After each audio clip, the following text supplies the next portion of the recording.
जब भी हमने क्या बोला था, जब भी आप कोई भी डेफिनेशन दो, सबसे पहले उस डेफिनेशन का अर्थ समझ में आना चाहिए। इसमें किस चीज के ऊपर फोकस किया है? ऑक्सीडेशन। इसका मतलब जो ऑक्सीजन से क्या मिलता है? ऑक्सीजन। ऑक्सीजन। तो सारे के सारे जो डेफिनेशन है, इस डेफिनेशन में किसके ऊपर फोकस दिया जाएगा? ऑक्सीजन के ऊपर। तो क्या आएगा? दोज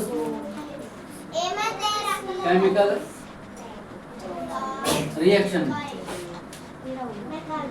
व्हेन ऑक्सीजन इंक्रीज बोल सकते हो और गेन बोल सकते हो।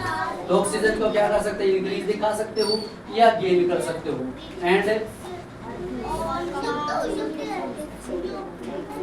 हाइड्रोजन इज लॉस, और क्या हो गया? और डिक्रीज आर। हमारे पास क्या है डेफिनेशन में? मैंने क्या बोला? सबसे पहले ऑक्सीजन के ऊपर फोकस करना है।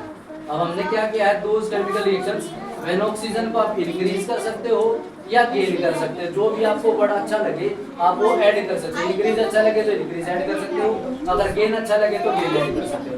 दूसरा क्या होगा आपके पास? हाइड्रोजन। हाइड्रोजन क्या होगी? लॉस होगी या डिक्रीज होगी। लॉस का भी मींस कम होना है, डिक्रीज का मतलब क्या है? कम होना। तो जब आप डेफिनेशन में हाइड्रोजन लिखो कोई दिक्कत नहीं है, बट जैसे ही आप एग्जांपल लो तो आपने एग्जांपल में ऑक्सीजन के ऊपर फोकस देना है, ना कि हाइड्रोजन के ऊपर फोकस करना है। अब हमारे पास एग्जांपल भी आ गया।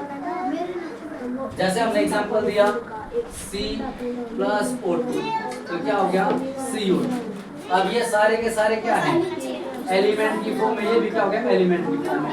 हम सामान्य भाषा में बोलते हैं ना यूनियन इन स्ट्रेंथ, एकता में बल होता है। अब देखो ये किसकी फॉर्म में हो गया? आपका कंपाउंड की फॉर्म में हो गया। ये क्या हो गया? हमारा कंपाउंड हो गया।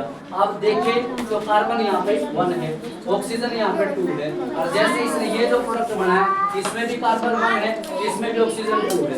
उनकी संख्या में तो कोई चेंजमेंट नहीं है, बट आपने देखा होगा ये भी एलिमेंट यानी कि अकेला है, ये भी एलिमेंट अकेला है। जब दोनों एलिमेंट को बना दे तो वो कंपाउंड बनता है। इनके कंपैरिजन में ये क्या हो गया? स्ट्रॉन्ग हो गया। तो इन्होंने क्या दिखा दिया? तो रिएक्टेंट से प्रोडक्ट बना दो, उसमें क्या कर दिया? ऑक्सीजन को इंक्रीज कर दिया। दूसरा अगर एग्जांपल लें 2Mg + O2, तो क्या होगा? 2Mg ये हो। तो जो एलिमेंट से ज्यादा स्ट्रॉन्ग कौन होता है? कंपाउंड होता है। अब ये कंपाउंड ज्यादा स्ट्रॉन्ग हो गया, इसका मतलब यहाँ पे ऑक्सीजन क्या होगी?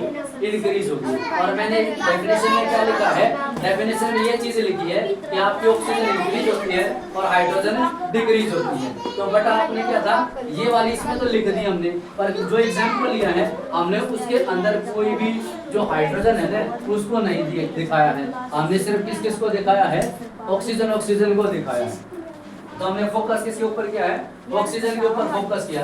आप कितने भी एग्जांपल ऐड कर सकते हो, यानी कि जितनी भी आपकी मेटल्स हैं, कोई भी मेटल होगी उसकी ऑक्सीजन के साथ रिएक्शन करा दो तो ये हमारे पास क्या हो गया? मेटल ऑक्साइड हो गया।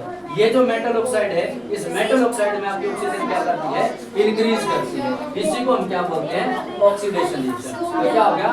Those chemical reactions when reactant make to product so oxygen increase are called oxidation reaction. या ऐसा कर दो, रिएक्टेंट और प्रोडक्ट का नाम ना लेना चाहते तो सिंपल भाषा में बना दो, those chemical reactions when oxygen increase and hydrogen decrease are called oxidation reaction. तो ये आप कितने भी एग्जांपल बना सकते हो, जितनी भी आपकी मेटल्स होंगी और मेटल से क्या करना है? ऑक्सीजन के साथ रिएक्शन कर दो, वो किसका एग्जांपल होगा? ऑक्सीजन।